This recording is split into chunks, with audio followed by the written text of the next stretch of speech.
বিদায় বন্ধু শহীদ হাদি। আল্লাহর সকল সৃষ্টি নিশ্চয়ই তার কাছেই ফিরে যাবে। ইন্না লিল্লাহি ওয়া ইন্না ইলাইহি রাজিউন।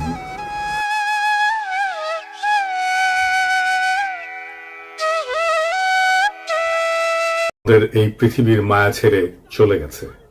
সৃষ্টিকর্তা তার শহীদ মৃত্যু কবুল করে তাকে জান্নাতের উচ্চ মাকাম দান করুন। হাদির শহীদ হওয়ার খবরের পরে সারা বাংলাদেশ শোকে বিহ্বল এবং ক্রোধে বিক্ষুব্ধ হয়ে উঠছে।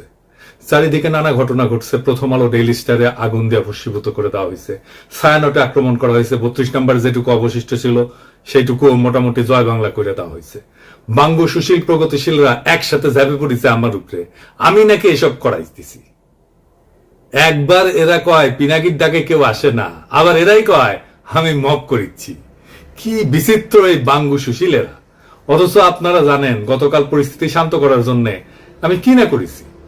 এমনকি ডেইলি স্টারের সাংবাদিকদের যারা উদ্ধার করছে তাদের সাথে সার্বক্ষণিকভাবে যুক্ত থেকে কাজটা সুচারুরূপে যেন সম্পন্ন হয় সেটা আমি দেখছি। প্রিয় দেশবাসী, ডেইলি স্টার অফিসে ভেতরে অনেক সাংবাদিক আটকা পড়েছে। আপনারা মেহেরবানি করে সেনাবাহিনীকে আটকে পড়া সাংবাদিকদেরকে উদ্ধার করতে দিন।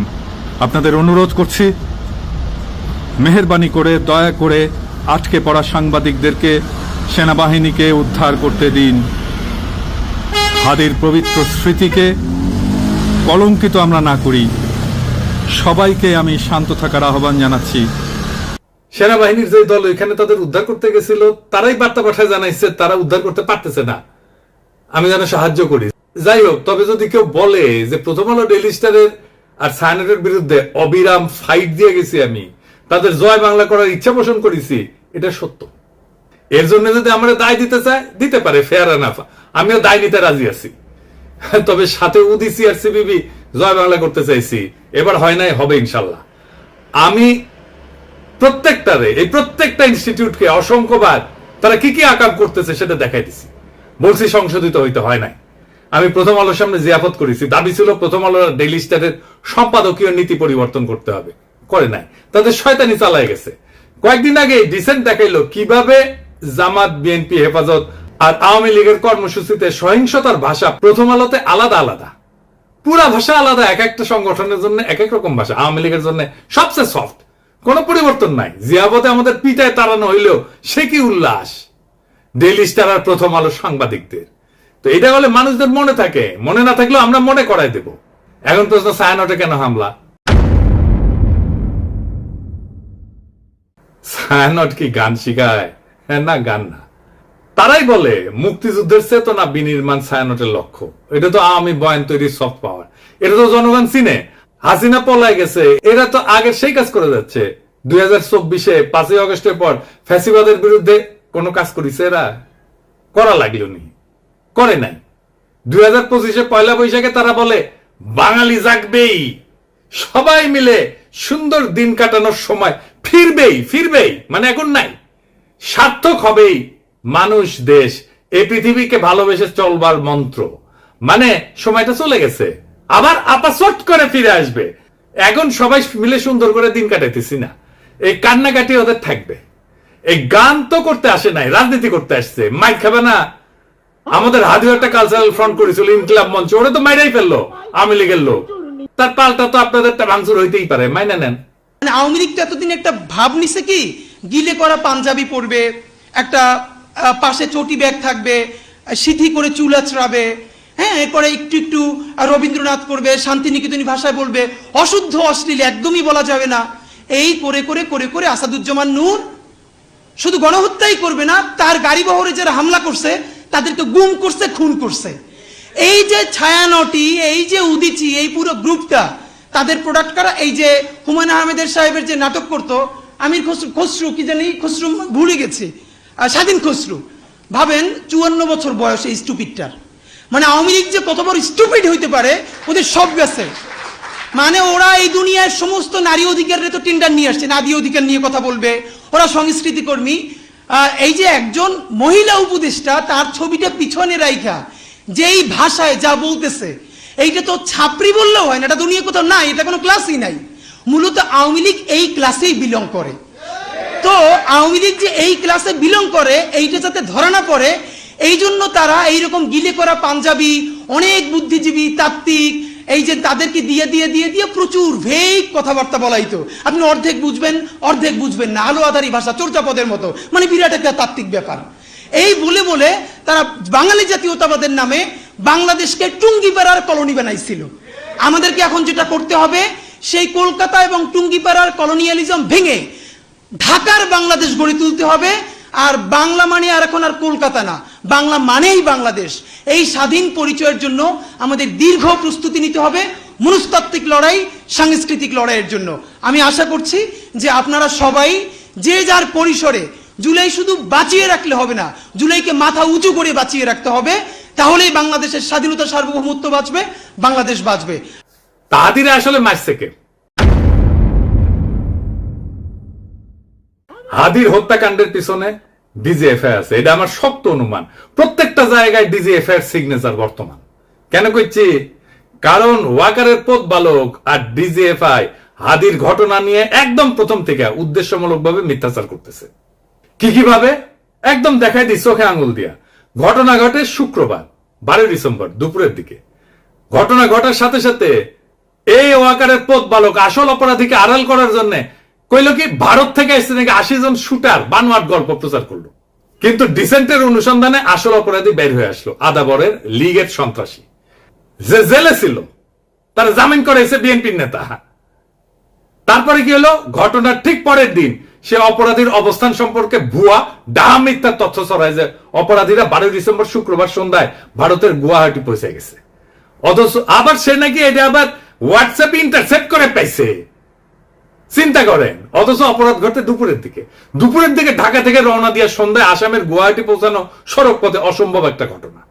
এছাড়া ঘাতক ফয়সালের বাবা মা আদালতে তাদের স্বীকারোক্তিতে বলছে ঘাতক সেই শুক্রবার রাতে ঢাকার আগারগাঁওয়ে তার বোনের বাসায় ছিল। অর্থাৎ ঘাতকেরা যখন ঢাকায় তাদের বোনের বাসায়, সেই সময় ওয়াকারের পথ বালক গুজব রটাইতেছে যে তারা ভারতে চলে গেছে। চিন্তা করেন, তাদের সন্ধান করে লাভ নাই। মানে বুঝিছেন? যুগান্তরে তার বাবা মা প্রকাশিত বক্তব্য অনুযায়ী সেই রাতে ঘাতকের বোনের বাসায় তারা দেখা করে ফয়সালের সাথে। সেখানে আসামি শুটার ফয়সাল তার অবস্থান নিরাপদ মনে না হয় আগারগাঁও থেকে মিরপুরে যায়। পরে শাহজাহানপুরে আসামি মোহাম্মদ হুমায়ুন কবিরের ভাতিজা আরিফের বাসায় যায়। শুটার ফয়সালের ব্যাগ নিয়ে তার বাবা হুমায়ুন কবির একটা সিএনজি ভাড়া করে দেয় এবং সঙ্গে কিছু টাকাও দেয়। পরবর্তীতে আসামিরা তার ছোট ছেলে হাসান মাহমুদ বাবলু ওরফে রাজের কেরানীগঞ্জের বাসায় আসে এবং তারা জুরাইন থেকে 2টা মোবাইল সিম কিনে ব্যবহার করে। বাবা আমার বক্তব্য যেটা পত্রিকায় প্রকাশ হয়েছে, আমি ব্যানে করছি না, সেটা অনুযায়ী ঘাতক যে এখন ভারতে আছে এমন কোনো তথ্য নাই।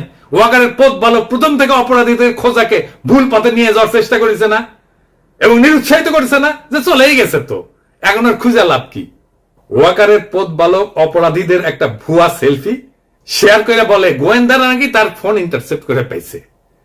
এইরকম আজগুবি দাবিকে কম্পিউটার ইঞ্জিনিয়ার হাস্যকর বলে ব্যাখ্যা করছে এবং কেন এটা মিথ্যা দাবি এবং অসম্ভব ঘটনা সেটাও ব্যাখ্যা করছে। তবে সফটওয়্যার ইঞ্জিনিয়ার তানভীর আহমেদ আরজেল সাইরের দাবি মিথ্যা উল্লেখ করে তাকে চ্যালেঞ্জ করেছেন। আইটি এক্সপার্ট তানভীর আহমেদ গণমাধ্যমকে জানান, একজন সফটওয়্যার ইঞ্জিনিয়ার হিসেবে বলছি, জুলকারনাইন সায়ের 100% ভুয়া তথ্য দিয়েছে। সে দাবি করছে অপরাধীরা অন্যের মোবাইলে সেলফি পাঠাইছে আর সেটা গোয়েন্দা সংস্থা ইন্টারসেপ্ট করে এই ছবি পাইছে। 2026-এ এসেও এই কথা বিশ্বাস করার মতো নয়। পথ বালককে বলছিল আইসে ডিবেট করতে, করে নাই। এই 3টা ঘটনা থেকে এটাই প্রমাণিত হয় যে ওয়াকারের পথ বালক আর ডিজিএফআই প্রথম থেকে হাদির ঘটনা নিয়ে আসল অপরাধীকে আড়াল এবং রক্ষা করার জন্য একের পর এক মিস ইনফরমেশন আর স্মোক স্ক্রিন ছড়ায় গেছে। এই ইন্ডিয়ার দালাল পথ বালক বাংলাদেশের জনগণের 1 নাম্বার শত্রু, বাংলাদেশের স্বাধীনতা সার্বভৌমত্বের শত্রু। তবে একটা কথা সবাইকে একটু বলি, একটু শোনেন। শহীদ ওসমান হাদির মরদেহ এখনো দেশে এসে পৌঁছায়নি। স্বাভাবিকভাবে আমাদের প্রত্যেকের হৃদয়ে ভারাক্রান্ত, আবেগে বিক্ষুব্ধ। এই মুহূর্তে আমাদের সবচেয়ে আগে যেটা দরকার তা হলো সর্বোচ্চ সংযম এবং দায়িত্বশীল আচরণ নিশ্চিত করা, যেন একজন জুলাই যোদ্ধার বিরচিত আত্মত্যাগের প্রতি যথাযথ সম্মান জানায় তার জানাজা এবং দাফন শান্তিপূর্ণ এবং মর্যাদার সাথে সম্পন্ন করা যায়। এমন সংবেদনশীল সময় পরিস্থিতিকে আরো নাজুক করে তুললে এটা হবে একেবারে বেপরোয়া এবং আত্মঘাতী, যার পরিণতি হবে গভীরভাবে ক্ষতিকর। এর তাৎক্ষণিক ফলাফল অনুমান করা কঠিন না, কিন্তু তা হবে ধ্বংসাত্মক। দীর্ঘদিনের ক্ষোভ থেকে ফ্যাসিস্ট বয়ান উৎপাদনকারী দেশের দুইটা পত্রিকা জনতা হামলা ভাঙচুর অগ্নিসংযোগ হয়েছে এবং আগুনে কিন্তু একটা পত্রিকার সাংবাদিকদের জীবন বিপন্ন হয়ে উঠছিল। পরিস্থিতির যেন আর অবনতি না হয়, মেহেরবানি করে সতর্ক থাকবেন। আমাদের তো সব কাজের দোষ। বিদেশি গণমাধ্যম চাইবে, ইন্ডিয়া চাইবে হাদির শহীদ মৃত্যুকে শিরোনাম না বানায় অগ্নিসংযোগ ভাঙচুরের দৃশ্যকে শিরোনাম বানাইতে। এটা ঘটলে আড়ালে পড়ে যাবে আসল এবং জরুরি সত্য, হাদির শাহাদাত, তার আদর্শ এবং যে শক্তির বিরুদ্ধে লড়াই করতে যেয়ে তাকে প্রাণ দিতে হয়েছে। আরো দুঃখজনক হইল, গুলিবিদ্ধ হওয়ার পর সারা দেশে হাদিকে ঘিরে যে বিপুল ভালোবাসা, দীপ্ত আবেগ এবং নৈতিক সংহতির জোয়ার সৃষ্টি হয়েছে তা মারাত্মকভাবে ক্ষতিগ্রস্ত হবে। আমরা কোনোভাবেই হাদির আত্মত্যাগকে এইভাবে নষ্ট হতে দিতে পারি না। আমাদের শত্রুরা চায় বাংলাদেশের মানুষ যেন ঐক্যবদ্ধভাবে আধিপত্য এবং দমন নীতির বিরুদ্ধে দাঁড়াইতে না পারে, ইনসাফের পক্ষে দাঁড়াইতে না পারে, স্বাধীন সার্বভৌম বাংলাদেশের পক্ষে দাঁড়াইতে না পারে।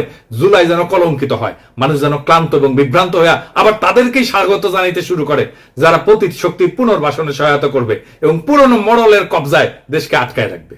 এই সংকটময় মুহূর্তে আমাদের প্রয়োজন শৃঙ্খলা, ধৈর্য এবং রাজনৈতিক স্পষ্টতা। খুব সহজে উস্কানি দিয়া সংঘাত সৃষ্টি করা যায়। আফগান পাকিস্তান সীমান্তেই দেখেন না, অনেক ক্ষেত্রে না বুঝে তরুণরা সে আগুনে ঝাঁপায় পড়ে, প্রাণ হারায়। আমাদের বুঝতে অসুবিধা হওয়ার কথা না কারা এই সুযোগ নিতে চায়, কারা বাংলাদেশের স্বাধীনতা সার্বভৌমত্বকে পুনরায় বিপন্ন করতে চায়। অতএব উত্তেজিত এবং ক্ষুব্ধ জনতাকে থামাইতে হবে, দৃঢ়ভাবে, শান্তভাবে, ধৈর্যের সাথে এবং অবিলম্বে। হাদির লড়াইকে রক্ষা করার জন্য, নতুন বাংলাদেশকে রক্ষা করার জন্য, বিপ্লবকে রক্ষা করার জন্য এবং যে ইনসাফ, মর্যাদা এবং আদর্শে অবিচল থাকার কারণে হাদিকে জীবন দিতে হয়েছে, সে সুমহান লক্ষ্যের স্বার্থে আমাদের এই দায়িত্ব পালন করতেই হবে। আমরা সেটা করব ইনশাল্লাহ। ইনকিলাব জিন্দাবাদ, শহীদ হাদি অমর হোক। আল্লাহ যতদিন বাঁচিয়ে রাখবে, স্বাধীনতা, সার্বভৌমত্ব, ইনসাফ এবং সততার জন্য লড়াই করব। এই লড়াই আমাদের জিহাদ ইনশাআল্লাহ। আর যদি আমি মরে যাই, আমি শহীদ হয়ে যাই, আমার ডান পাশের ভাই বোনেরা এই লড়াই যতদিন বেঁচে থাকবে ততদিন চালাই নেবে ইনশাআল্লাহ।